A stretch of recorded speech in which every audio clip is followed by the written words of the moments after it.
శ్రీ గురుభ్యో నమః. శ్రీ మహాగణాధిపతయే నమః. ఇక చివరిది మీనరాశి.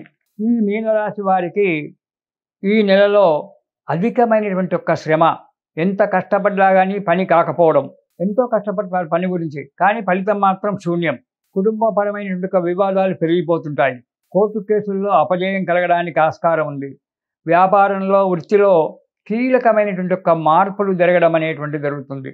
మిత్రుల యొక్క, అధికారుల యొక్క అండదండలు కొన్ని కార్యక్రమాలు నెరవేర్చినప్పటికీ అవి స్థిరమైనవి కూడా కాకపోవచ్చు. జాగ్రత్తగా ఉండడం మంచిది. తగాదాలు పెరిగిపోతాయి.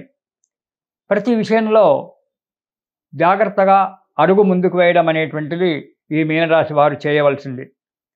ఇక మొదటి వారం కనుక చూసుకున్నట్టయితే దేశ సంచారము. ఎందుకు తిరుగుతున్నారో, ఎక్కడ తిరుగుతున్నారో తెలియక తిరుగుతూనే ఉంటారు. దానివల్ల ధన నష్టము, ఆరోగ్య నష్టము జరుగుతాయి. కుటుంబ కలహాలు జరుగుతాయి. ఎందుకంటే కుటుంబంలో చెప్పిన మాట వినకుండా ప్రయాణాలు చేయడం వల్ల కుటుంబంలో వారికి కోపం రావడము, మనశ్శాంతి లేకుండా వారు బతకడము, మనను బతకనీయకపోవడము.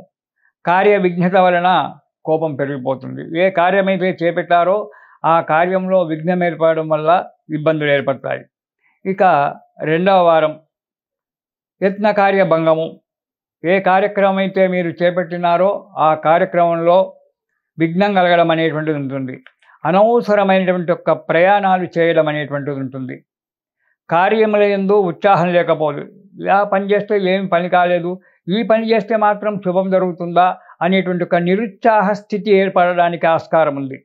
అధిక శ్రమ కూడా కలుగుతూ ఉంది. కాబట్టి జాగ్రత్తగా ప్రతి అడుగు వేసేటప్పుడు ముందుకు జాగ్రత్తగా వెళ్ళాలి. ఇక మూడవ వారం కొన్ని కార్యక్రమాలలో డెవలప్మెంట్, అభివృద్ధి ఏర్పడుతూ ఉంటుంది. ధనలాభం కూడా వస్తుంది. కుటుంబంలో కొన్ని చిక్కులు తొలగిపోయి సఖ్యత ఏర్పడడానికి ఆస్కారం ఉంది. కొద్దిగా అనారోగ్యం మాత్రం ఉంటుంది. జాగ్రత్తలు అవసరము. ఇక నాలుగవ వారం కనుక చూసుకున్నట్టయితే మనస్తాపము. మనస్సు ఎప్పుడూ కూడా ఏదో రకంగా మనస్సు బాధపడుతుంది. ఆధ్యాత్మికంలోకి కనుక వెళ్ళినట్టయితే మనస్సే అన్ని విషయాలకు మూల కారణం. ఈ మనస్సునొక్కటి అరికట్టుకున్నట్టయితే మనం ఏ కార్యక్రమం అయినా సిద్ధింపజేసుకోవచ్చు. అందుకే మనము చెప్పినట్టుగా మనస్సు వినాలి అనేటువంటి ఒక సాధన చేయాలి. మనస్సు చెప్పినట్టుగా మనం వినకూడదు. ఇది ఆధ్యాత్మిక స్థితిలోకి వెళ్తే మాకు సాధనలో ఉంటుంది. మనస్సు చెప్పినట్టుగా మనం విన్నామంటే చెడిపోతాం. మనము చెప్పినట్టుగా మనస్సు వినాలి. అలా సాధన కనుక చేసినట్టయితే ఎన్నో శుభ ఫలితాలు కలుగుతుంటాయి. మనస్సు మనకు ఎప్పుడు హింట్ ఇస్తూనే ఉంటుంది. అరే, ఈ పని చేయడం వల్ల నష్టపోతావు, ఈ పని చేయడం వల్ల సుఖంగా ఉంటావు, దీనివల్ల నీకు ఈ విధంగా ఉంటుంది అని చెప్పి మనస్సు ఎప్పుడు చెప్తూనే ఉంటుంది. కానీ దానం వినకుండా మనము చెప్పేటట్టుగా మనస్సు వినేటట్టుగా చేస్తాం. దానివల్ల ఇబ్బందులు రావడానికి ఆస్కారం ఉంటుంది. దానివల్ల మనశ్శాంతి లేకపోవడం అనేటువంటి జరుగుతుంది. కొద్దిగా అనారోగ్యం కూడా ఏర్పడుతుంది. ఇక నాలుగవ వారం కనుక చూసుకున్నట్టయితే మనస్తాపము.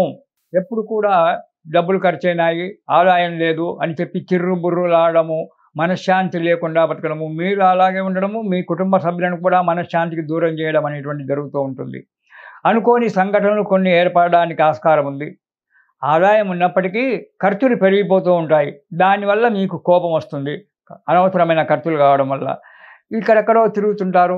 సమయానికి భోజనం చేయకపోవడం వల్ల అనారోగ్యం ఏర్పడము, మనశ్శాంతి లేకుండా జీవితము ఈ మీనరాశి వారికి ఈ నెలలో కలగడానికి ఆస్కారం ఉంది. కాబట్టి ఈ రాశి వారు ఈ నెలలో ప్రతిరోజు కూడా శివస్తోత్రం పారాయణం చేయండి, లేదా శివనామము, శివ పంచాక్షరి జపము నిరంతరం చేస్తూ ఉండండి. మీకు ఆ శివుడే రక్షణగా ఉంటాడు. ఇది శుభం. ఇవి మేము చెప్పినటువంటి యొక్క ఫలితాలు ఇవే నిజమనుకొని ఎవరు కూడా ఆలోచించవద్దు.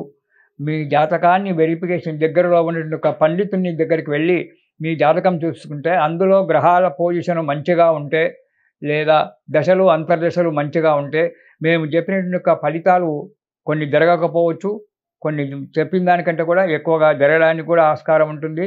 ముఖ్యంగా ఇది మనకు 20%, మేము చెప్పేటువంటి ఒక ఫలితాలు 20% మాత్రమే పనిచేస్తాయి. 80% జాతకం మీద ఆధారపడి ఉంటుంది.